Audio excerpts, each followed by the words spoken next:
The Battle of Warsaw took place on 31 July 1705 near Warsaw. Swedish forces under Karl Nieroth defeated the Polish-Lithuanian Saxonian forces under Otto Arnold von Pakel. Background: part of the Great Northern War constituted a civil war in Poland, between the forces of the Warsaw Confederation, supporting the pretender King Stanislaw Leszczyński, and the Sandomierz Confederation, supporting King August II the Strong. Sweden supported Leszczyński against August, and sent a contingent of troops to Leszczyński's aid, under Karl Nieroth.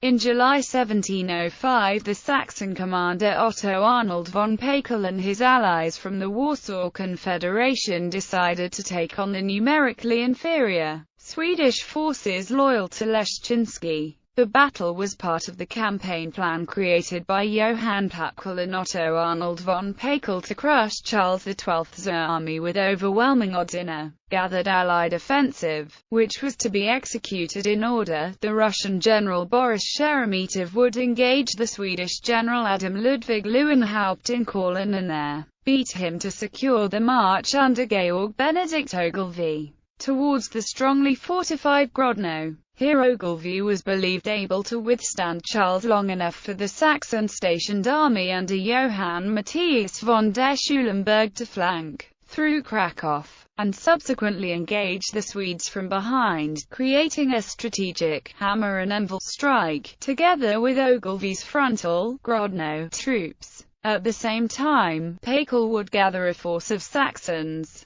Poles and Lithuanians and march towards Warsaw to interrupt the coronation of pretender King Stanislaw Leszczyński. The plan was executed in July 1705 by Peter I, and with a superior force of 120,000 Allied soldiers against only 40,000 Swedes who were able to stand between their achievements. The Russians launched their first assault according to the plan. General Sheremetyev immediately engaged Leuenhaupt of the Battle of Jemawath on 26 July. However, the Swedish general was able to repulse the attack, suffering heavy casualties, before withdrawing to Riga. Pakel then marched with his combined Saxon-Polish-Lithuanian army against Karl Nieroth's force protecting Warsaw. The two armies clashed near Warsaw, just 5 days after the Battle of Jemawath of opposing forces. The Swedish forces consisted of 3 cavalry regiments and a small force of 60 infantrymen. The total size of the Swedish army under Karl Nieroth was around 2,000 men. The Polish-Lithuanian Saxon army consisted of 3,500 Saxon cuirassiers and 6,000 Polish cavalrymen.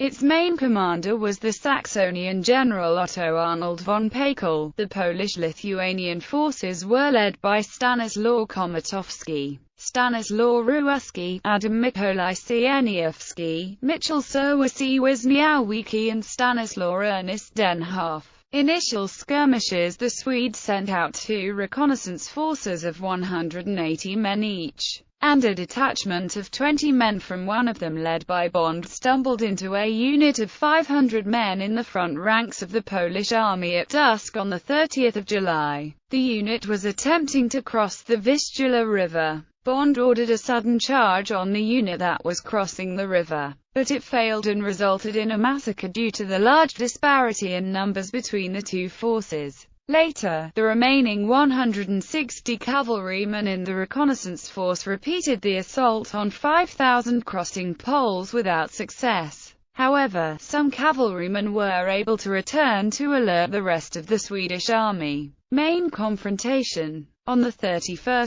July, the two armies faced each other outside Warsaw. Nieroth decided to charge the numerically superior Polish force. The charge was split up into 2 wings because the Swedish army was partly encircled. The Swedish order of battle was made of Upplands Tremannings regiment on the right, Småland's Cavalry Regiment in the center and Ostkota Cavalry Regiment on the Swedish left flank. The 60 Swedish infantrymen from the Skaraborgs Infantry Regiment hid in a field of tall rye so that they could execute surprise attacks on the Saxons later on. The initial Swedish charge made by the Småland's Cavalry Regiment was so successful that they managed to rout 3,000 Lithuanian cavalrymen, pursuing and harassing them for 20 kilometers. However, the other Swedish regiments ran into trouble after early successes. Haeckel ordered an attack through the center of the Swedish lines against the flanks and rear of the Swedish forces.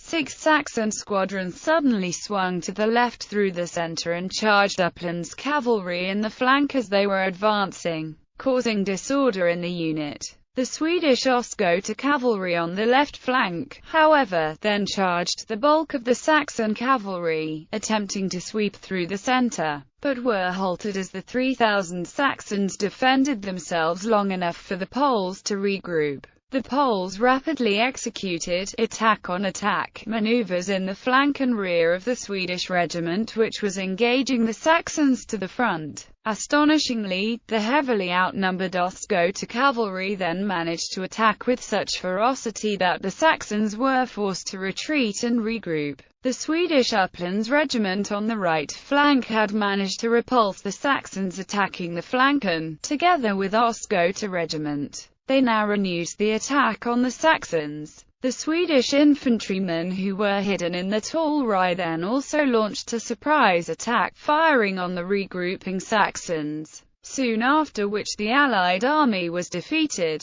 End of the battle. Swedish casualties were some 150 killed and 150 wounded, against 500 dead and 1,000 wounded Saxons and Poles. Some 300 Poles had also drowned in the Vistula River under pursuit by the Småland's cavalry. Captured Allied forces included General von Haeckel. The Swedes also captured important documents including letters about the Johan Patkel and Otto Arnold von Haeckel campaign against the Swedes, which informed of a possible attack by Peter I against Warsaw to dethrone the Polish king Stanislaw Leszczyński. Charles XII then moved with his army to secure Leszczyński's coronation and foil the enemy tactic.